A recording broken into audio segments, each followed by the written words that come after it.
বেহালা ১২৩ নম্বর ওয়ার্ডে লীলাশ্রী সংঘ ক্লাবের কাছে একটি ৪ বছরের কন্যাকে পুরসভা কর্মী যৌন হেনস্থা করতে গিয়ে হাতে নাতে ধরা পড়ে যায়।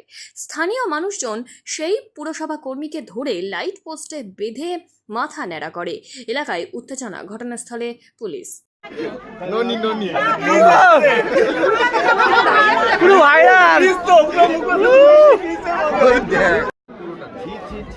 পুরোই নেবো। চুলটা নে চুলটা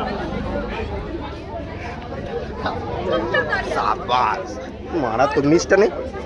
আর কি নিজ নেবো, এর আবার কি নিজ নেবো? দূরের দিকে সেটা বোঝা করে বাধা যাচ্ছে যে আরে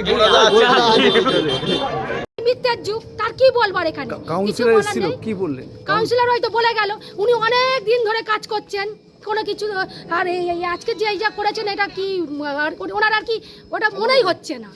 কি বলবেন?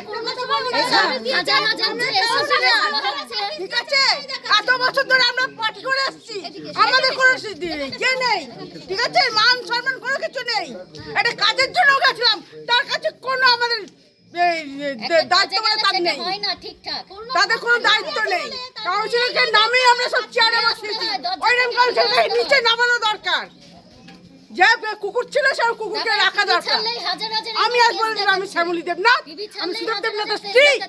কেননা দেশের মানুষগুলো খুব ভালো, দেশে যারা চলছে যারা চালাচ্ছে তারা তাদের জন্য এগুলো হচ্ছে। এইরকম একটা ঘটনা নিকটজনক, কি বলবেন দিদি? আমি এখানে কি বলার আছে? শাস্তি চাই। যে এরকম বয়সের মানুষরা দাদুর মতো বাবার মতো ভাই কাউন্সিলর তারা নামে যদি আছে। এরকম করে পরবর্তীকালে মানুষ কাকে বিশ্বাস করবে? হ্যাঁ, আমরা পথ চলতি কাকে বিশ্বাস করব? এসব কি ঘটনা ঘটে এখানে আমি তো ছিলাম না, ওই পাশে উনি মানে বাচ্চাটা ভাড়া থাকেন, এখানে ওর বাবা মার সঙ্গে ভাড়া থাকে। এবারে ওর রাস্তা পরিষ্কার করছিল, মা কাজে চলে গেছে, বাচ্চাটাকে রেখে দিয়ে কাজে চলে গেছে। এতে মানে প্রায় দিনই আসে, চিপস দাও, লজেস দেয়, দেয়, দিয়ে ডেকে নিয়ে মানে করা হয়। কিছু কিছু বাড়ির পাশাপাশি আশেপাশের লোকজন বলেছে ওনাকে যে এইরকমভাবে আপনি এরকম ডাকবেন না, এরকম করবেন না, তাও উনি কথা শোনেননি। তারপরেও আজকে এই মানে বাজে জিনিসটা করে ফেলেছেন উনি। তা আমরা মানে ওনাকে হাতে নাতে ধরা হয়েছে। যদি চোখে দেখতো না তা সেটা আলাদা ব্যাপার, ওনাকে ধরেছে, তো ধরে আমরা চাই যে ওনার মারধর করে একদম পুরো মানে কেটে ফেলে দেওয়া উচিত। ফাঁসি হওয়া দরকার, ফাঁসি হওয়া দরকার ওনার। আমরা সবাই মিলে সেটার দিকে নজর রাখবো যাতে আগামী দিনেও এরকম কিছু না ঘটে, আমরা সেটা চেষ্টা করব। দাদা, এইরকম একটা ঘটনা কি বলবেন? তো এটা দুর্ভাগ্যজনক ঘটনা, আমাদের কনজারভেন্সি স্টাফ যে কাজে এসে এইরকম একটা ঘটনা ঘটায়।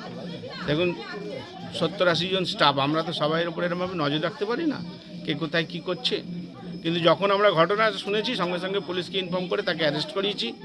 আমরা পুলিশকে বলেছি যে শাস্তি হওয়ার তার যেন হয়। বাবা মাকে বলেছি তারা কমপ্লেন করুক।